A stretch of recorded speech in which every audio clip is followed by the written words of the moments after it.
The Ship of Friendship. Moral story of the day. A voyaging ship was wrecked during a storm at sea, and only 2 of the men on it were able to swim to a small, desert-like island.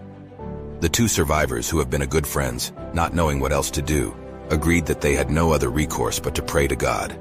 However, to find out whose prayer was more powerful, they agreed to divide the territory between them and stay on opposite sides of the island. The first thing they prayed for was food.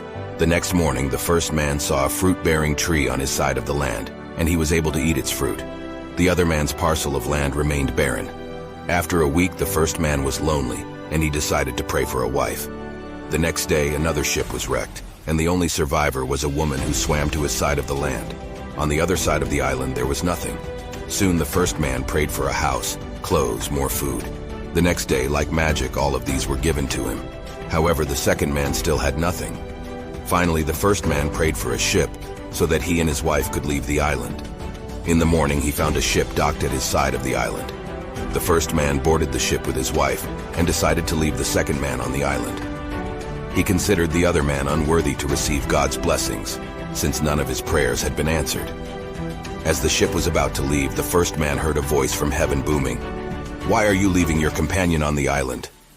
"My blessings are mine alone, since I was the one who prayed for them," the first man answered. "His prayers were all unanswered, and so he does not deserve anything." "You are mistaken," the voice rebuked him. "He had only one prayer, which I answered.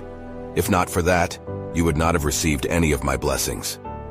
"Tell me," the first man asked the voice, "what did he pray for that I should owe him anything?" "He prayed that all your prayers be answered." Moral of the story. For all we know, our blessings are not the fruits of our prayers alone, but those of another praying for us, congregational prayer. Value your friends. Don't leave your loved ones behind.